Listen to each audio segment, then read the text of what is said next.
औज़ुबिल्लाहि मिनश्शैतानिर्रजीम बिस्मिल्लाहिर्रहमानिर्रहीम अस्सलामु अलैकुम वरहमतुल्लाहि वबरकातुहू। मोअज़्ज़िज़ हाज़रीन इकराम, बुजुर्गान मिल्लत, मेरी इज़्ज़तदार माँ और बहनों, गयूर नौजवान साथियों, मैं आप तमाम का शुक्रगुजार हूं कि आपने अपना कीमती वक्त निकालकर आज के मजलिस इत्तेहादुल मुस्लिमीन के इस जलसे में शिरकत की।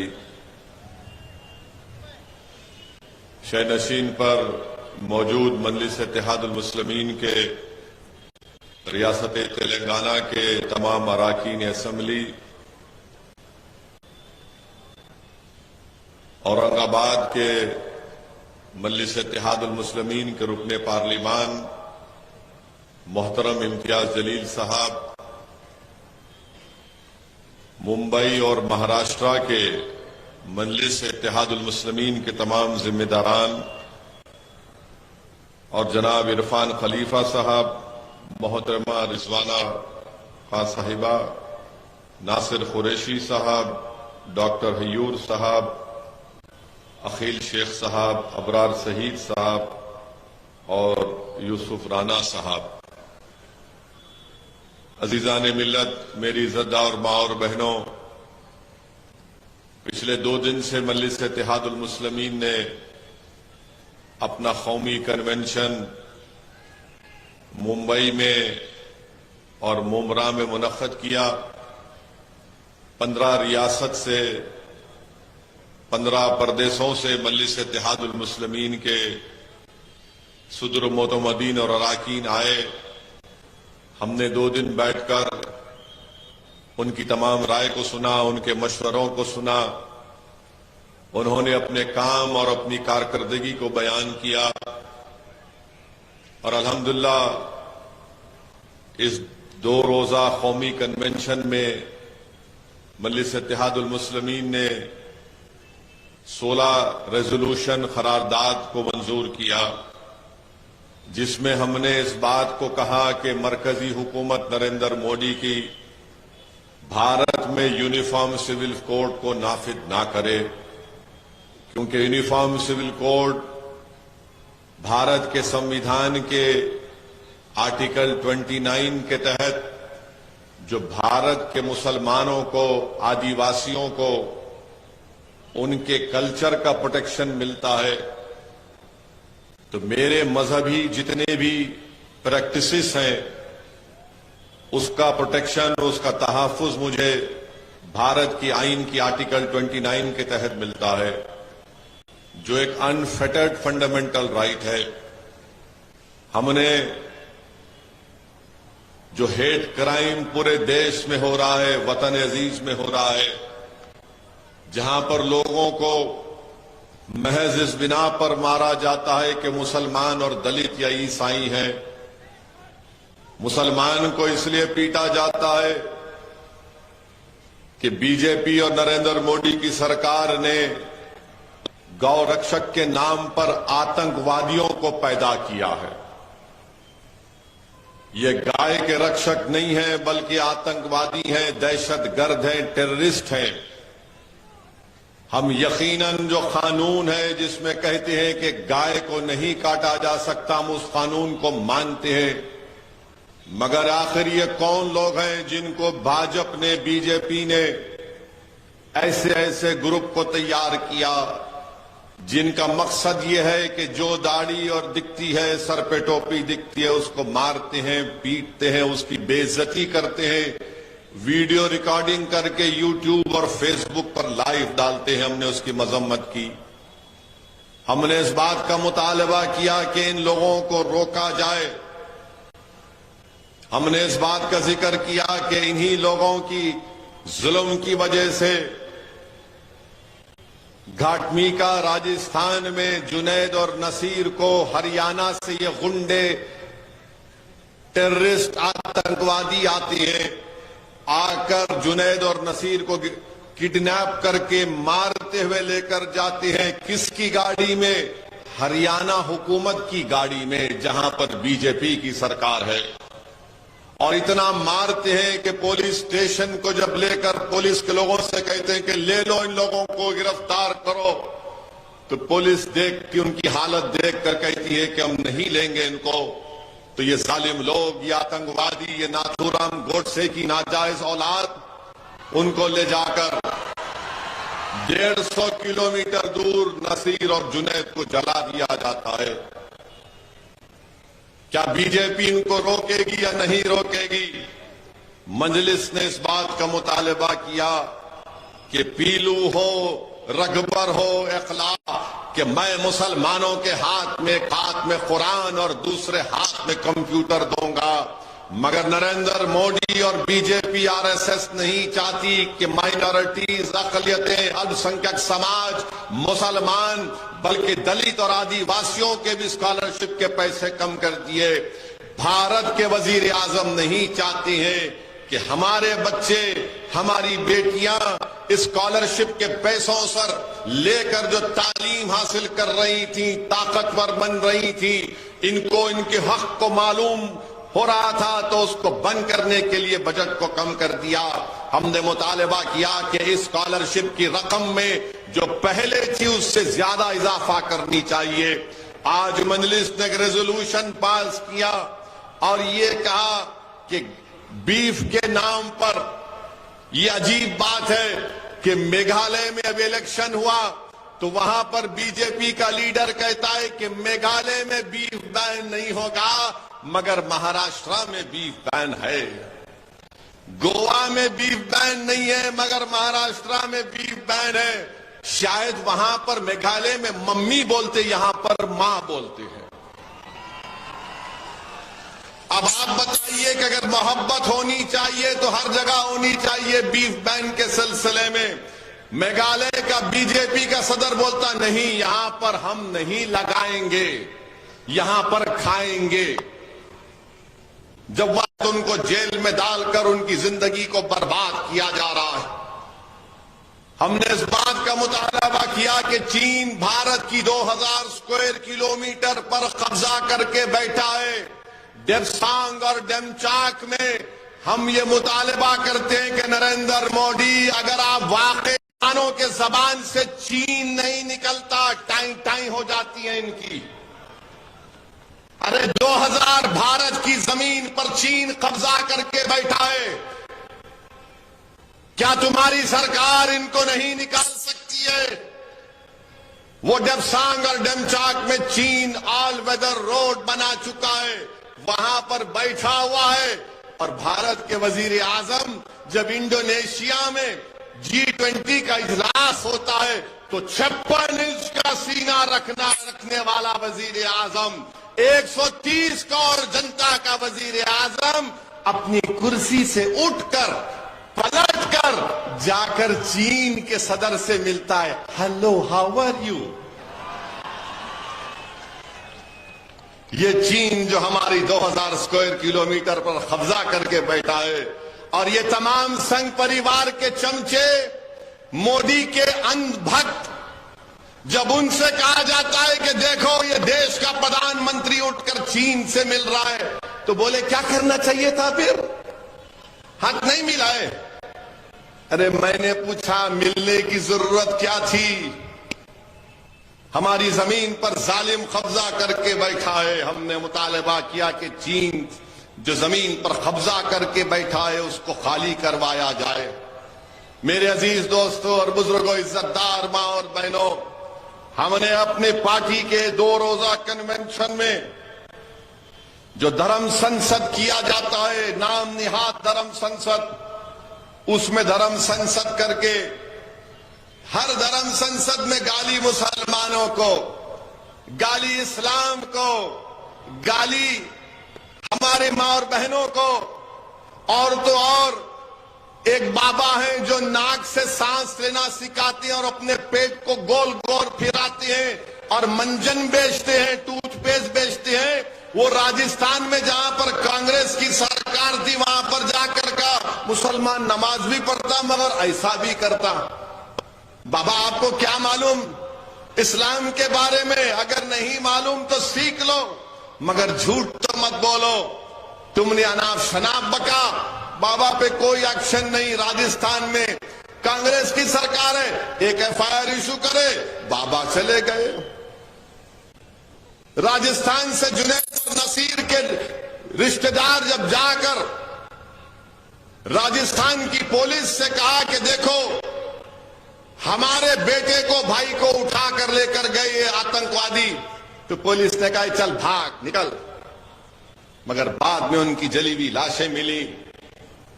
अगर उनको पुलिस हरकत में आ जाती तो वो जालिम लोग जुनैद और नसीर को लेकर राजस्थान का बॉर्डर क्रॉस करके हरियाणा में नहीं जा सकते थे। मेरे अजीज दोस्तों और बुजुर्गों, बीजेपी का एक एमपी कहता है दिल्ली में मुसलमानों का समाजी बायकॉट करो। बीजेपी के एक भोपाल की एमपी बोलती कर्नाटका जाकर वो चाकू तरकारी काटने के लिए इस्तेमाल मत करो, गले काटो। भारत के प्रधानमंत्री आपके एमपी बोल रहे हैं कितनों को काटेंगे? क्या आप गले काटना चाह रहे? कितनों को काटेंगे बताओ आप? और आप ये समझ रहे हैं कि मुर्गी के बच्चे हैं, अपनी गर्दन को पेश कर देंगे चाकू के सामने। किसकी मां जनी हमारा गर्दन काटा जा सके बताओ हमको? कौन है वो जो हमारी गर्दन काटना चाहता है? बताओ, मैदान और वक्त मुकर्रर करो, हम भी देखना चाहते हैं। और याद रखो, अगर तुम मुझे काट भी दोगे तो मैं अल्लाह के नाम पर शहादत पाऊंगा, मैं मरूंगा नहीं, जिंदा रहूंगा। मैंने जुनैद और नसीर को कहा कि शहीद है, जिंदा है, इनको मुर्दा नहीं कहा जा सकता।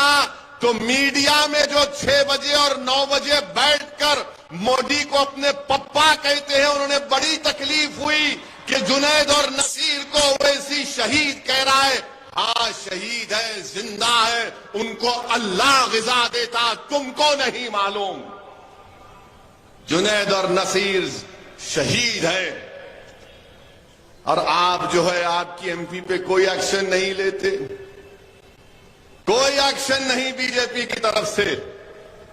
और भारत के प्रधानमंत्री बोलते हैं, एक गाना, पुराना गाना गाते हैं भारत के प्रधानमंत्री, उसकी ट्यून ऐसी है कि सबका साथ, सबका विश्वास, सबका विकास, सबका प्रयास। प्रधानमंत्री, ये गाना बहुत पुराना हो गया है, ये गाने में सच्चाई नहीं है, धोखा है। हमने रेजोल्यूशन पास किया कि महाराष्ट्र के मुसलमानों को रिजर्वेशन मिलना चाहिए। यहां पर उद्धव ठाकरे चीफ मिनिस्टर थे,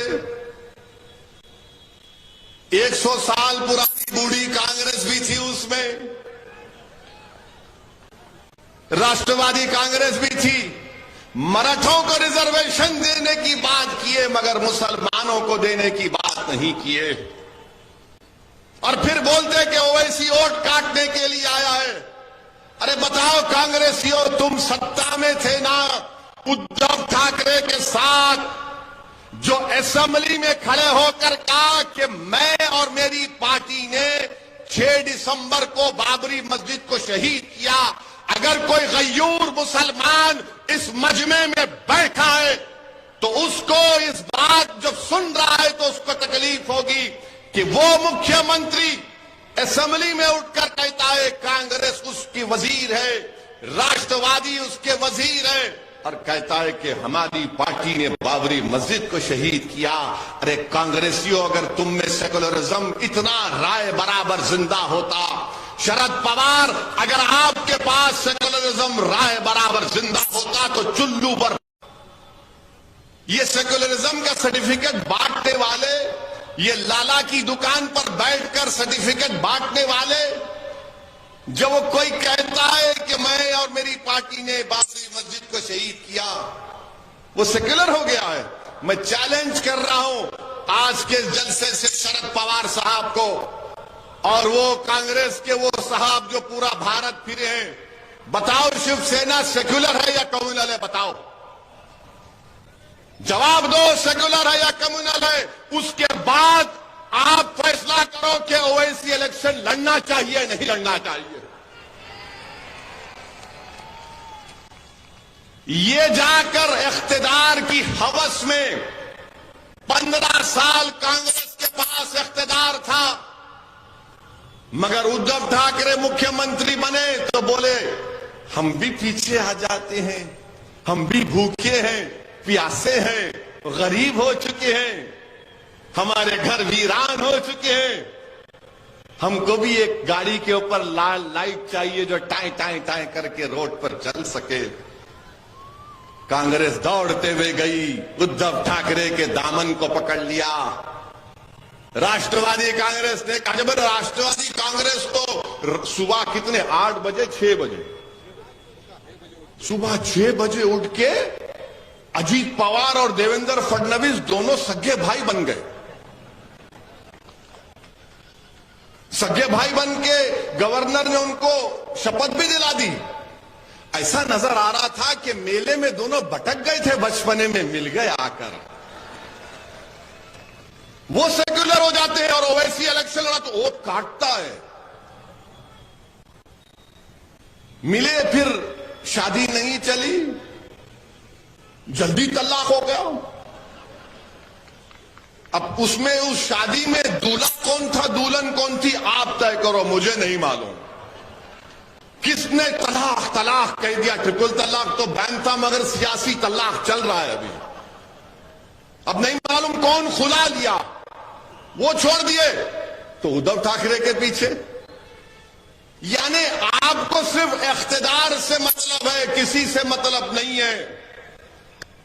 और हम पर इल्जाम लगाते कि ओवैसी खड़े होगा चुनाव में तो इनको फायदा होता, इनको फायदा होता।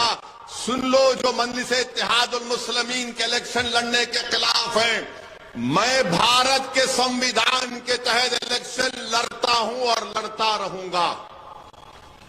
और याद रखो मेरी इस बात को, मेरी जिंदगी मेरी नाकामियों पर बनी है। मैं यहां तक पहुंचा हूं तो अपनी नाकामियों की वजह से पहुंचा हूं, कामयाबियों की वजह से नहीं पहुंचा हूं।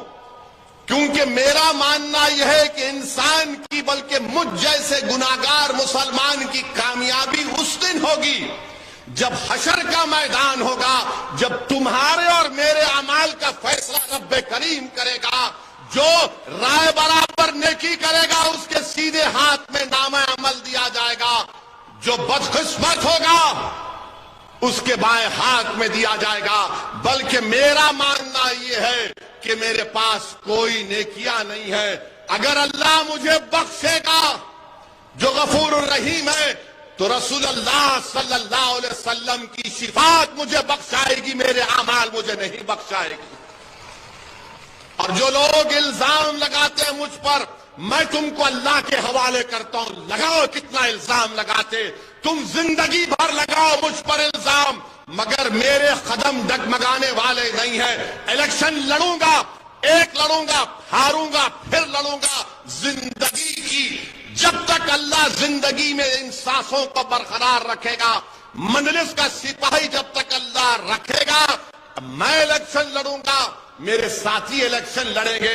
हम लड़ेंगे जालिमों के खिलाफ, हम मजलूमों के हक के लिए लड़ते आए, लड़ते रहेंगे। हम नौजवानों के रोशन मुस्तकबिल के लिए लड़ते आए, लड़ते रहेंगे। हम अपनी मां और बहनों के चेहरों पर मुस्कुराहट देखना चाहते हैं, इलेक्शन लड़ेंगे। हम अपने घरों में अपनी बेटियों की हंसी की आवाज सुनना चाहते हैं, लड़ेंगे। हम नौजवानों के हौसलों को बुलंद रखना चाहते हैं, इलेक्शन लड़ेंगे। हम अपनी आवाज को असेंबली में पहुंचाना चाहते हैं, लड़ेंगे। हम पार्लियामेंट में अपनी आवाज को पहुंचाना चाहते हैं, लड़ेंगे। हम भारत में अपना जायज मुकाम हासिल करना चाहते हैं, इलेक्शन लड़ेंगे। मस्जिदों की हिफाजत करेंगे, इलेक्शन लड़ेंगे। शरीयत को बचाएंगे, इलेक्शन लड़ेंगे। अरे हम अपना हक में लेके लड़ेंगे। लड़ने से हक मिलता है, कोई कमजोर रहेगा तो हक नहीं मिलता उसको। और याद रखो मेरी इस बात को, याद रखो मेरी इस बात को, मेरी मां और बहनों, अगर आप सियासत नहीं करेंगे तो कोई आपसे सियासत कर देगा। इनको नफरत क्यों है मंजलिस से? कि मंजलिस इनका खेल समझ चुकी है। ये सियासत करना चाह रहे थे हमसे, हमने कहा आओ हम भी तुमसे सियासत करेंगे, क्योंकि मजलिस इनके आगे नहीं झुकती, मजलिस इनके दिल फरेब बातों पर कायल नहीं होती, मजलिस इनकी दौलत को ठुकराती है, मजलिस इनकी ताकत को नहीं मानती, मजलिस इनके डराने से डरने वाली नहीं है। इसीलिए आज हर जगह जहां पर जलसा होता है, कल मुमरा में हुआ तो राष्ट्रवादी के लोगों को पेट में दर्द हुआ, तो एक बंबई के शिवसेना के लीडर को पेट में दर्द हुआ। मैंने कहा कि महाराष्ट्र का चीफ मिनिस्टर शिंदे और उद्धव ठाकरे राम और श्याम की जोड़ी है, तो इनको तकलीफ हो गई। मैं आपसे कह रहा हूं, मेरी बात को जहन नशीन कर लो। आप वोट देते या नहीं देते हो आपका हक है, मगर आप इस बात को याद रखो, अगर आप अपनी सियासी क़यादत को मजबूत नहीं करेंगे, अगर आप अपने वोटों से मजलिस के नुमाइंदों को कामयाब नहीं करेंगे, ये लोग सिर्फ आपका इस्तेमाल करते रहेंगे, आपका इस्तेमाल करते रहेंगे। मेरे इज्जतदार मां और बहनों, जिंदगी का अगर सबूत देना है तो हरकत करना पड़ेगा। जब तक आप हरकत नहीं करेंगे, हरकत करेंगे तो पहली निशानी है जिंदगी की। अगर आप खड़े होकर अपने हक के लिए लड़ेंगे तो पहली निशानी है जिंदगी की। अगर आप खामोश रहेंगे तो फिर आप जिंदा लाश बने रहेंगे। ये लोग जब चुनाव आता डराते हैं बीजेपी जीत जाएगी। 2019 में कहा कि शिवसेना को हराओ। मैं आपसे एक सवाल करूंगा, सिर्फ आप हाथ उठाकर जवाब दीजिए, क्या आपने 2019 में शिवसेना उद्धव ठाकरे को वोट दिया या मोदी को वोट दिया? दिया आपने? कितनों ने नहीं दिया? हाथ उठाओ। शर्माओ नहीं, कुछ नहीं होता, नहीं आते मोदी, यहां पे ओवैसी खड़ा है। अब आप खुद सोचो, यहां पर बीजेपी का एमपी कैसे जीत गया? मैं आपको आके बोला था कान में, या मैं किसी के कान में जाकर ऐथल कुर्सी पढ़ के फूका? आजकल बहुत हो गए फूकने वाले। कैसे जीता बीजेपी? आप जिम्मेदार हैं। कौन जिम्मेदार है? आप जिम्मेदार हैं बीजेपी की कामयाबी के लिए? आप तो नहीं है ना। कौन जिम्मेदार है? जो वोट देते हैं। मगर इनको क्या लगता है ओवैसी क्यों आया? ये भारत मेरा है, और मेरा इसलिए भी है कि मैं बरसों से कह रहा हूं, जब हमारे पूरे इंसानियत के अब्बा को अल्लाह ने दुनिया में भेजा तो अब्बा यहां पर आए, अम्मा जिद्दा में गई। पूरे इंसानियत की ये अब्बा का देश है हमारे, और अब्बा की जगह से किसी को आप हक तलफी नहीं कर सकते। मेरे अजीज दोस्तों और बुजुर्गों, इसीलिए आपसे अपील कर रहा हूं कि मसाइब और मुश्किलात तो जरूर हैं, मगर मैं आपको बता रहा हूं ये रात लंबी रहने वाली है। ये रात बड़ी लंबी रहने वाली है। मेरी इस बात को याद रखो। आप फिरका परस्ती को अगर शिकस्त देना है, फाशिज्म को अगर हराना है, नफरत को खत्म करना है, जालिम के जुल्म को रोकना है, मजलूमों को उनका मुकाम दिलाना है, तो आपको वोट लेने वाले बनना पड़ेगा। आपने बरसों से वोट दिया है। जब आप वोट लेने वाले बनेंगे तब आपके वोट की अहमियत बढ़ेगी, आपकी आवाज की अहमियत बढ़ेगी। अगर आप सिर्फ वोट डालते रहेंगे, अब क्या कह रहे हैं, नहीं शिवसेना अब सेकुलर हो गई। शिवसेना के दो टुकड़े हो गए, दो टुकड़े हो गए, एक इधर गिरा एक उधर गिरा। दिल के टुकड़े हजार हुए। अच्छा हुआ, दो टुकड़े हो गए, मगर दोनों टुकड़े कहते हैं कि हम हिंदुत्व को मानने वाले हैं। हिंदुत्व का मतलब क्या है कि सावरकर ने हिंदुत्व को डिफाइन किया। उसने साफ तौर पर लिख दिया कि भारत के मुसलमान, ईसाई इस मुल्क को अपना मुबारक सरजमीन नहीं मानते, ना होली लैंड मानते, ना मदरलैंड मानते। यह हिंदुत्व है। अगर और बोलना शुरू करूंगा तो लंबा वक्त लगेगा। अब आप फैसला करो कि जो हिंदुत्व को मानने वाले हैं। अच्छा, और मैं पूछना चाहता हूं आप तमाम से कि अगर कोई आपके बाप के कत्ल में, आपके बाप के वालिद के कत्ल में साजिश करता है, तो क्या आपका हीरो हो सकता है वो? जो आपके बाप के कत्ल में कॉन्स्पिरेसी करता है, क्या वो आपका हीरो हो सकता है? आपका हीरो हो सकता है? तो सावरकर महात्मा गांधी के कत्ल में कॉन्स्पिरेटर था। और किसने लिखा? ये मैंने नहीं, justice Kapoor commission, inquiry commission की रिपोर्ट में सुप्रीम कोर्ट के चीफ जस्टिस थे जस्टिस कपूर, कि उस वक्त की बंबई की पुलिस ने सही तहकीकात नहीं की थी। जो मेरे बाप के कत्ल में कॉन्स्पिरेटर है, वो इनके लिए हीरो है। मैंने पार्लियामेंट में कहा था कि अनकरीब नरेंद्र मोदी की सरकार भारत में दो बाबा कौम को बना देगी, यानी to father of the nation. एक सौतेला होगा, एक सग्गा होगा। एक गांधी होगा सौतेला, और हो सकता कि Savarkar father of the nation बना दे मोदी, और शिवसेना तायीद कर दे। ये मैंने पार्लियामेंट में कहा था। अब आप बताइए, जो लोग कहते हैं शिवसेना सेक्युलर है, मुबारक हो तुमको, तुम्हारी सोच को, मगर तुम अपने जाती मफादात के लिए इस तरह का प्रोपेगेंडा कर रहे हो।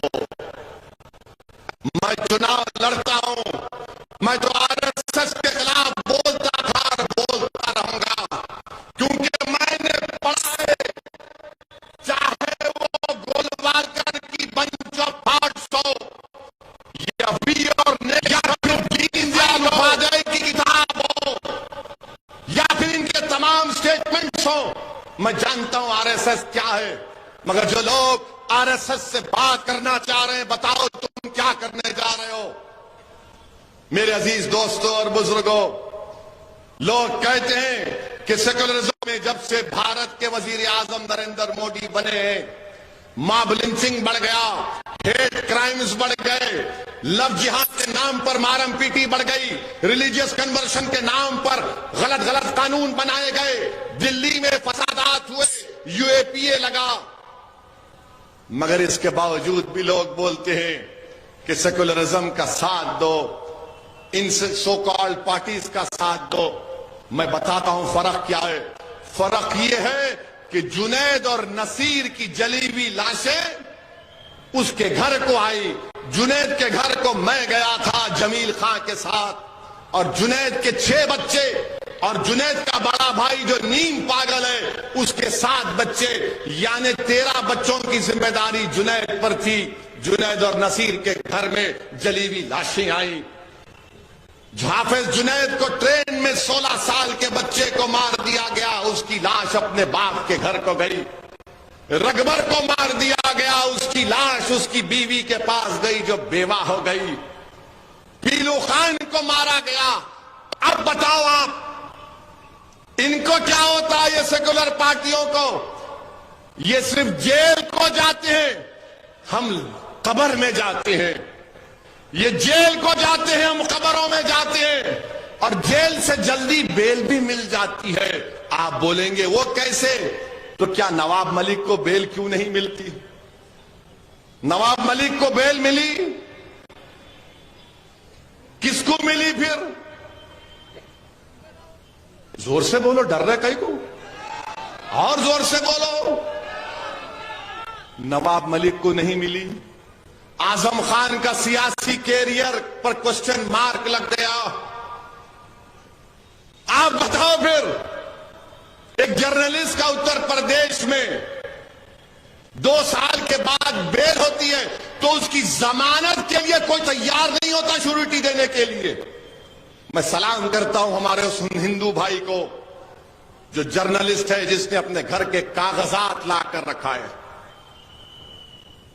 20 दिन को श्योरिटी देने तैयार नहीं हुआ। मेरी इज्जतदार मां और बहनों, मेरे बुजुर्गों, मेरी एक एक बात पर गौर से सोचिए, अच्छा फैसला लीजिए। यकीनन बीजेपी को हराना है। हम भी नहीं चाहते कि 24 में दोबारा इस वतन अजीज का वजीर आजम नरेंद्र मोदी बने। अगर कोई हमसे बातचीत करना चाहता है, आओ बात करेंगे, मगर वो बोलेंगे तेरे से बात नहीं करेंगे, तू बस खामोश बैठ जा। मैं खामोश नहीं बैठ सकता हूं। खामोश बैठना मेरी फितरत में नहीं है। मेरे मां ने, मेरे बाप ने मुझे कहकर पाला और पोसा कि चाहे कुछ भी हो जाए असद, तू लड़ता रहे, पुकारता रहे, अपने हक के लिए लड़ता रहे। मैं अपनी मां को शर्मिंदा नहीं कर सकता। मैं अपने मरहूम वालिद को दिया हुआ वादा उससे मुकर नहीं सकता। मौत मुझे खामोश कर सकती है।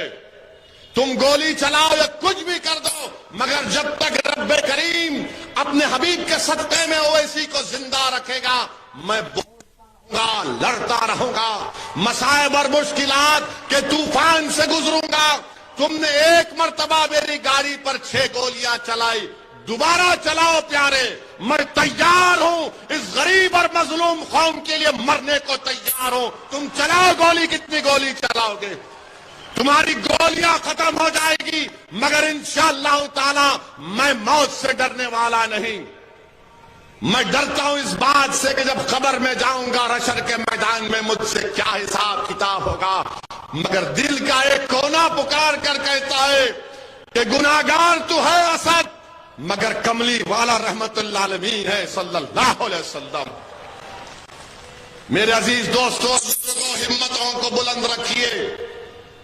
इस मसाइब और मुश्किलात का खात्मा होगा। अगर दिल में खौफ पैदा होता है कि जुनैद और नसीर से ऐसा हुआ, तो सोचो हजरत सुमैया को नेजा मारा गया, वो शहीद हो गई। रसूलुल्लाह सल्लल्लाहु अलैहि वसल्लम की साहबजादी को नेजा मारा गया था। अगर डर पैदा होता है तो इमाम हुसैन की शहादत को याद करो। उन्होंने अपने पूरे खानदान को कुर्बान कर दिया। हजरत बिलाल के उस कुर्बानी को याद करो कि गरम गरम रेत पर लिटाकर गरम पत्थर रखकर कोड़े मारे जाते थे और बिलाल पुकारते थे, अहात अहात अहात। मेरे इज्जतदार मां और बहनों, अपनी औलाद को बहादुर बनाओ। दीन से अपने रिश्ते को मजबूत रखो। दीन से रिश्ते को मजबूत रखो। हिजाब पहनेंगे, बुर्का पहनेंगे, चादर पहनेंगे। किसी जालिम हुकूमत के फैसले पर हम अपने दीन से दस्तबरदार नहीं होंगे। तुम्हारे जुल्म से हम अपने दीन से दस्तबरदार नहीं होंगे। मेरी शनाख्त अगर है, मेरी पहचान है, तो मेरी दीन से, मेरी निस्बत जो नबी करीम सल्लल्लाहु अलैहि वसल्लम से है, वही तो मेरी पहचान है। अगर वो नहीं तो फिर क्या है मेरे पास, बताओ। इस दौलत को बचाओ, हिम्मत से काम करो, अपने हौसलों को बुलंद रखो।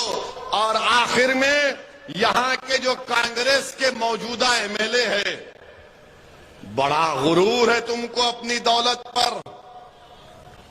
अब जब विधानसभा के चुनाव आएंगे, जो गलती तुमने की पैसे देकर मजलिस के कैंडिडेट को तुमने विड्रॉ किया, इंशाअल्लाह ताला वो दोबारा गलती नहीं होगी।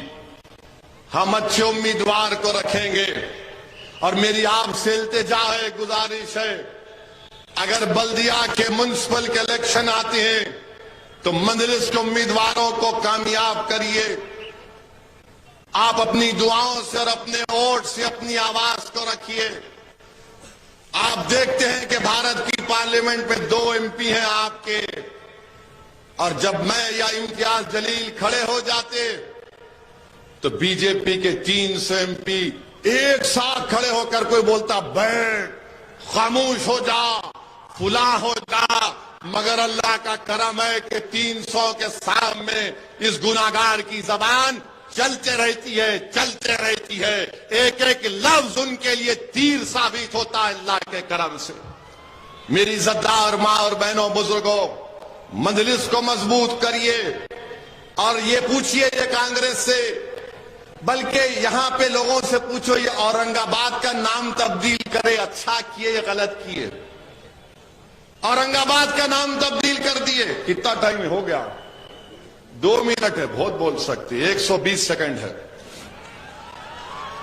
औरंगाबाद का नाम तब्दील करे, पूछो कांग्रेस से औरंगाबाद का नाम क्यों तब्दील करे, उस पर कुछ बोलो तो बोलेंगे नो, बीजेपी को हराने का है।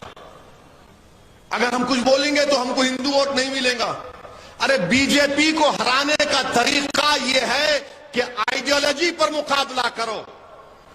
जुल्म का मुकाबले से, जुल्म से करने से जुल्म खत्म नहीं होता, बल्कि जुल्म का मुकाबला मजलूम को ताकतवर बनना पड़ेगा। अंधेरे का मुकाबला अंधेरे से नहीं होता, रोशनी फैलाने से होता है। जहालत का मुकाबला जाहिल बनने से नहीं होता, बल्कि अकल की ताकत को, इल्म को हासिल करना पड़ेगा। ये लोग डरा रहे हैं। बीजेपी तो भारत की राजनीति से मुसलमानों को गायब कर चुकी है। अब ये लोग, ये जो अपने आप को सेकुलर कहते हैं, चाहते हैं कि मुसलमान को गायब कर दिया जाए, और आपका काम सिर्फ एक गाय बकरी की तरह जाकर वोट डालते रहे। मैं एक ही बात आपसे कहकर रुखसत हो जाऊंगा। कभी आपने देखा है कि जब बकरे को जुबा किया जाता है तो बकरा चाकू चलने से पहले पैर हिलाता है, मरने से पहले पैर हिलाता है। अरे कम से कम हरकत करो मेरे भाई, हरकत करो। याद रखो, तुम हरकत करोगे उसमें बरकत आएगी। खामोशी को तोड़ो, इस डर को तोड़ो, हिम्मत को बुलंद रखो। जुनैद और नसीर जिंदा है, इखलाक जिंदा है, पीलू खान जिंदा है। जो लोग मुसलमानों पर जुल्म करके मार रहे, वो मरे नहीं, जिंदा है। हम जिंदा रहेंगे और जिंदगी का सबूत देंगे।